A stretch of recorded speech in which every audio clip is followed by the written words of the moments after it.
புறநானூற்று பாடல்ல முதல் கதை ஒரு சொல்.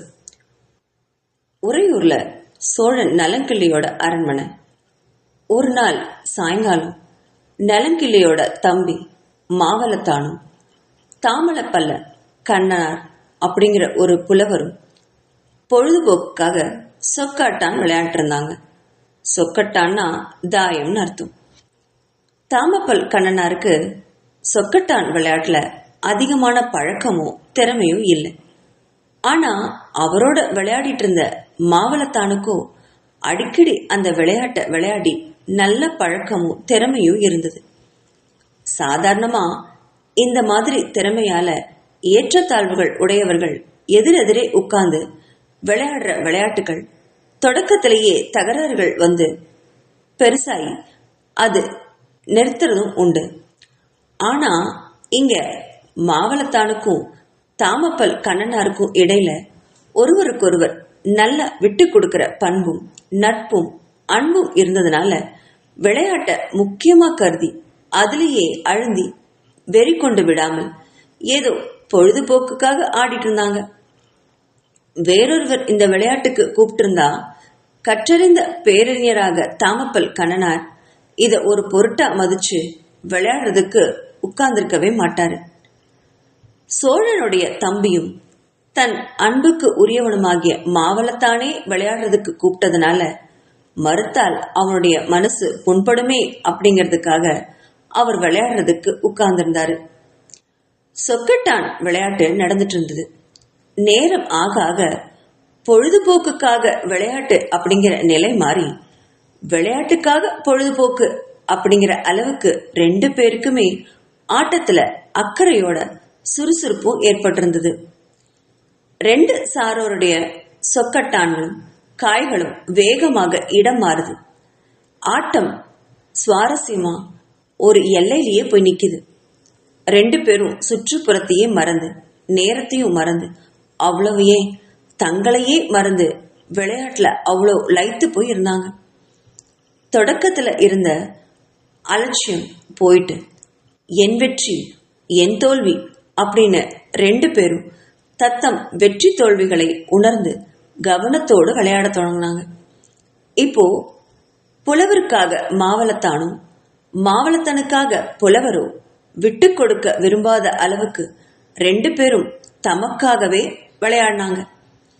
எவ்வளவுதான் உணர்ந்து விளையாடினாலும் தாமப்பல் கண்ணனார் அந்த விளையாட்டுக்கு புதியவர் அல்லவா.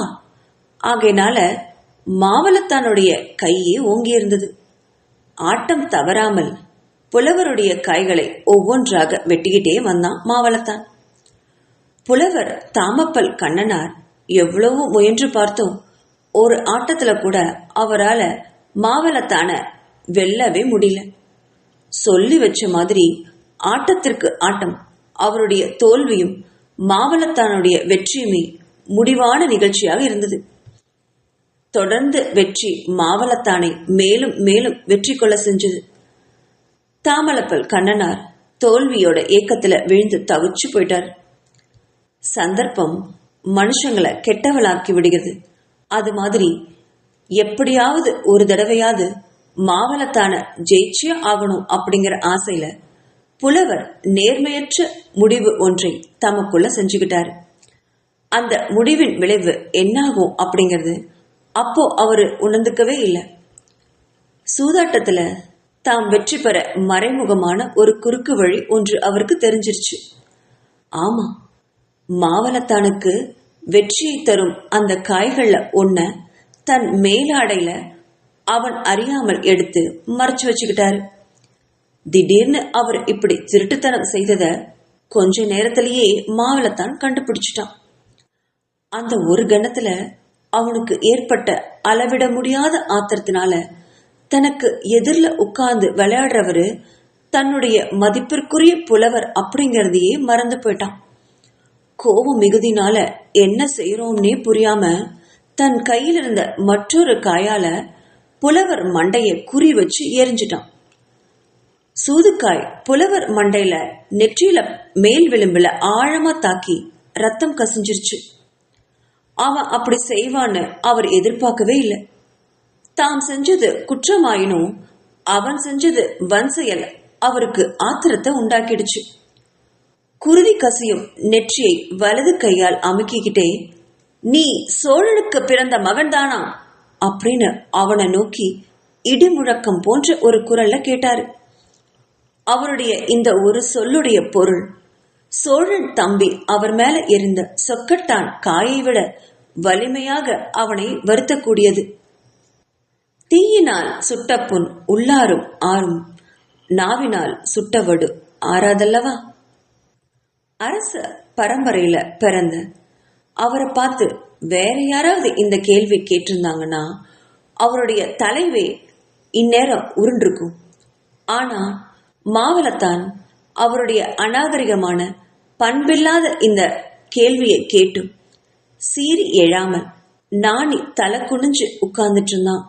அதுக்கு காரணம் ஆத்திரத்தால் தான் செஞ்சு விட்ட காரியம் புலவரின் கேள்வியை விட அநாகரிகமானது அப்படிங்கிறது அவர் மேல சொக்கட்டான் காய விட்டறிந்த மறுகணமே அவன் தானாவே உணர்ந்துகிட்டான். அவன் வெக்கப்பட்டு உட்கார்ந்திருந்தாலும் தன் பிழைக்காகவே உட்கார்ந்துட்டு இருந்தான். அடே, நீ குலத்தில் பிறந்தவன் தானே என்று அவ்வளவு கொடிய முறையில் கேட்டும் கூட மாவலத்தான் பதில் பேசாமல் நாணி தலை குனிந்து வீற்றிருந்தது புலவர் தாமப்பல் கண்ணனாருக்கு ரொம்ப வியப்ப கொடுத்துச்சு. அவரு அவனைவே உற்று பார்த்தாரு. அப்படி பார்த்த போதுதான் அவரும் ஆற அமர உட்கார்ந்து யோசிச்சாரு. இவ்வளவு நடக்கிறதுக்கு காரணமாக இருந்த முதற் குற்றம் நான் அவனுடைய சொக்கட்டான் காயை திருடியதுதானே.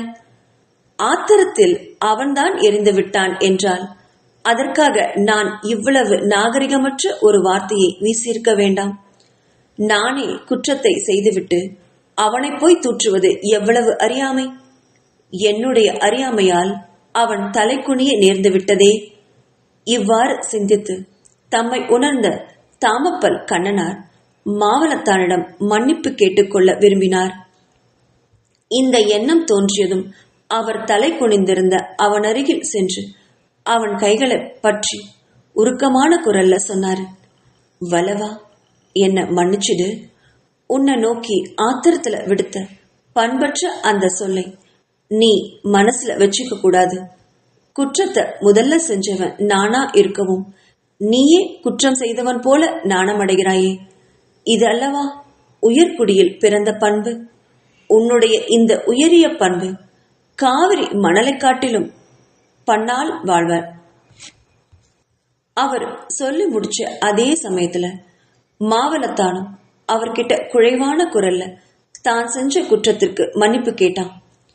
புலவர் பெருமானே, இந்த பாவி காட்டு மிராண்டியை விட கேவலமான உங்ககிட்ட ரொம்ப நடந்துகிட்ட. உங்கள் நெற்றியில வழியிற குருதி இந்த பாவியோட ஆத்திரத்தால தானே நேர்ந்தது.